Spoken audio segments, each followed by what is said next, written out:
Okay my dear masters, ఆ రోజుకు ఒక మంచి మాటలో ఈరోజు ఆనందపు అల 40వ రోజు అండి.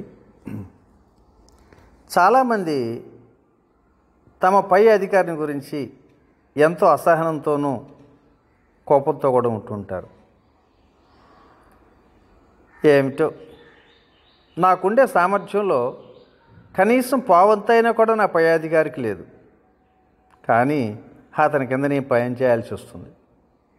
ఏమిటో ఈ పరిస్థితి ఎప్పుడు మారిపోతుందో అంటూ ఒకటే అసహనంతో ఉంటుంటారు. నాయకత్వం అనేది సొంతంగా ప్రకటించుకునే హోదా కాదు కదా. తనకు తానుగా నాయకత్వం వహించడం జుగుప్సాకరమే. మన నడవడికను చూసి మిగతా వారు మనల్ని నాయకునిగా అంగీకరించాలి. మన పై అధికారిగా ఒకరు ఉన్నారంటే ఆయన దేంట్లోనూ మనకంటే మెరుగ్గానే ఉన్నారనే కదా అర్థం. అది ఆర్థికంగా కావచ్చు, పరపతి పరంగా కావచ్చు, జ్ఞానపరంగా కావచ్చు, లేదా లంచం ఇచ్చి పదవిని సంపాదించుకునే సామర్థ్యమైనా కావచ్చు. ఏదేమైనా ఆ నేర్పు మన దగ్గర లేనట్టే కదా. మనకంటే పెద్ద పదవిలో ఉన్నంత మాత్రాన ఆయన చెప్పిందంతా కరెక్ట్ అని కూడా చెప్పలేం. అలాగే ఆయన పదవిలో మనం కనుక ఉంటే అన్నీ సరిగ్గా చేయగలిగిన గ్యారంటీ కూడా ఉందా అంటే అది లేదు. ఒకసారి పోప్ అమెరికాకి వెళ్ళాడు. ఆయన కోసం విలువైన లగ్జరీ కారు వచ్చింది. మర్యాద పాటించి పోప్ కారులో వేరేవారు ఎక్కల. అలాంటి కారులో పోప్ ఎప్పుడు కూడా ప్రయాణం చేయలే. ఎందుకంటే అది ఒక జంబోజెట్ విమానంలాగా ఉంది కారు కూడా. హైవే రాగానే ఆ పోప్ గారికి ఆ బండి నడపాలనిపించింది కుతూహలంగా. డ్రైవర్ని అడిగితే డ్రైవర్ సంశయిస్తూ పోప్కి అభ్యంతరం లేనప్పుడు నాకేంటి అన్నట్టు ఒప్పుకున్నాడు, అతనికి అభ్యంతరం చెప్పలేక. ఆ తర్వాత పోప్ డ్రైవింగ్ సీట్లో కూర్చొని కారును బాగా స్పీడ్ పెంచాడు. పరుగులు తీస్తుంది. అది ఎంతో శక్తివంతమైన కారు.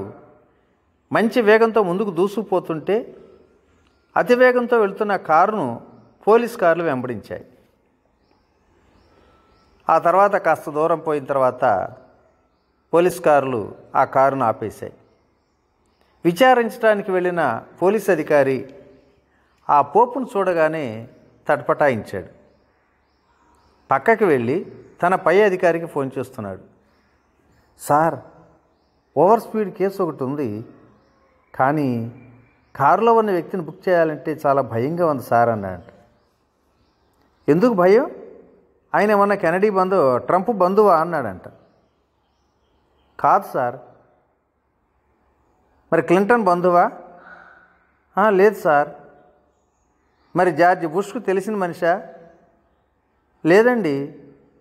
వెనక కూర్చున్న విఐపి ఎవరో తెలియదు కానీ సార్, ఆయన పోపుని తన డ్రైవర్గా పెట్టుకున్నాడు సార్ అన్నాడట. ఇలా ఎవరు ఏ సీట్లు కూర్చున్నారనే దాన్ని బట్టి సమాజంలో వారికి స్టేటస్ కలుగవచ్చు. సామర్థ్యం లేకుండా యాదృచ్ఛికంగా వచ్చిన పదవిలో ఎవరు ఎక్కువ కాలం కొనసాగలేరు. దాన్ని పట్టించుకోవాల్సిన అవసరం కూడా లేదు. నాయకుడు మిగతా వారికంటే ఎక్కువ సామర్థ్యాన్ని కలిగి ఉండాలా? అవసరం లేదు. మిగతా వారి సామర్థ్యాన్ని అంతటిని వెలికి తీయేసే నైపుణ్యం ఉన్నా చాలు. అదే చాలా ముఖ్యం కూడా. అందరూ తమ ప్రతిభను ఉపయోగంలోకి తేలకపోవచ్చు. ముఖ్యంగా ఒక స్థితిని దాటి వెళ్ళటం అందరికీ సాధ్యం కాకపోవచ్చు. వారికి తమ పరిమితులు ఛేదించుకోవటానికి తగిన పరిస్థితిని కలిగిస్తే చాలు. వారిలో దాగి ఉన్న నైపుణ్యం పొంగి పొర్లుతుంది. అలా వారిని ప్రేరేపించి దగ్గరుండి ఉత్సాహపరచటమే ఒక నాయకుడికి ఉండాల్సిన ప్రధాన అర్హత. మనకున్న నేర్పరితనం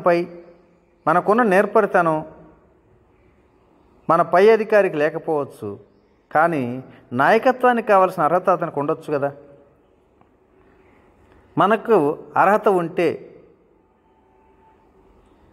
మన అభివృద్ధిని ఎవరూ ఆపలేరు. ఇక్కడ కాకపోయినా మరొక చోటైనా మంచి పదవే ఉంటుంది. కాబట్టి సనుగుడు ఆపాలి. ఎటువంటి పరిస్థితుల్లోనైనా హుందాగా ఉందాం. మనస్ఫూర్తిగా పనిచేస్తే మన సామర్థ్యానికి తగిన స్థానాన్ని తప్పకుండా చేరుకుంటాం. జీవితంలో విజయం సాధించిన వారెవ్వరూ కూడా పక్కవాడిపై పుకార్లతో సమయాన్ని వృధా చేయరు. వారు తమ పూర్తి సామర్థ్యాన్ని వెచ్చించి కార్యసిద్ధులవుతారు. ఉన్నత స్థితిని కూడా అందుకుంటారు. ఒక మంచి నాయకుడిగా ఉండాలంటే తనతో పనిచేసే వారితో ఎలా నడుచుకోవాలి, ఎదుటివాడిని నిలవరించడానికి కొరడా చాలు, అధ్యక్ష పదవి అవసరంలా, పని పక్కవాడి చేతులకి బేడీలు వేసి గొప్పగా పనిచేయాలని ఎదురు చూస్తే అది కరుడుగట్టిన మూర్ఖత్వమే అవుతుంది. మనం అధికారాన్ని ప్రదర్శిస్తున్నామంటే ఒక గొప్ప నాయకుడిగా ఉండటానికి బదులు మనతో పనిచేసే వారిని బానిసలుగా చూస్తున్నామని అర్థం. అటువంటి ఆలోచన ఉంటే దాన్ని తీసేయాలి. వారికి స్వతంత్రంగా ఇస్తే పూర్తి ఆసక్తితో తన సామర్థ్యాన్ని ప్రదర్శించగలుగుతారు. అలాంటి పరిస్థితిని కల్పించటం మంచి నాయకుడి యొక్క లక్షణం. ఇతరులను ప్రోత్సహించే మనస్సు ఉండాలి. ప్రేమతో, తెలివితో, మనపై చెరగని అభిమానంతో వారిలో మార్పు రావాలి. మన ఉనికి వారికి నమ్మకం, ధైర్యం ఇవ్వాలి. తన బాగుగోలు కోసం ఎదుటివారిని ఉపయోగించుకోవాలని చూసేవాడు అసలు మంచి నాయకుడు కానే కాడు. బలంతో, హక్కుతో, పదవితో ఇతరుల కంటే ఎత్తులో కూర్చోవటం మంచి నాయకత్వమా? దానివల్ల అల్ప సంతోషం కలగవచ్చు, కానీ జీవితంలో నిజమైన మాధుర్యాన్ని పోగొట్టుకుంటాం. మన చుట్టూ ఉన్న వారి జీవితాలను సంతోషభరితంగా చేస్తే అప్పుడు వారి నుండి పూర్తి ఆసక్తిని, సామర్థ్యాన్ని ఆశించవచ్చు.